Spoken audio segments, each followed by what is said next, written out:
Mi nombre es Jairo Cosío, tengo 13 años y vivo en Ocati. Tengo 10 años y vivo en Ocati. Esta es nuestra casa. Ocati acull en els seus 2 hogares a 15 infants i joves en situació de vulnerabilitat de l'àrea de Tijuana.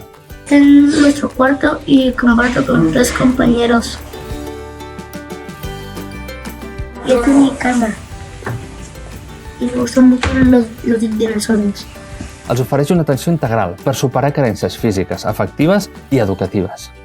Y aquí la tía me ayuda con las tareas, a repasar la lectura, la escritura, matemáticos. Y ese es el área de juego donde jugamos, nos divertimos, hacemos actividades, convivimos.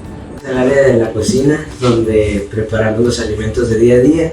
Toca colaborar con los tías, ayudarle a preparar los alimentos de los niños y adolescentes y a mantener la cocina limpia. Ese es el área de psicología, donde hablamos de nuestras emociones, cómo nos sentimos, y lo más divertido es jugar. L'àrea de Tijuana és un lloc de pas per moltes persones que volen creuar la frontera als Estats Units. Moltes d'elles són menors no acompanyats o menors que han estat abandonats. A les cases hogares, llars vitals pels futurs d'aquests infants i joves.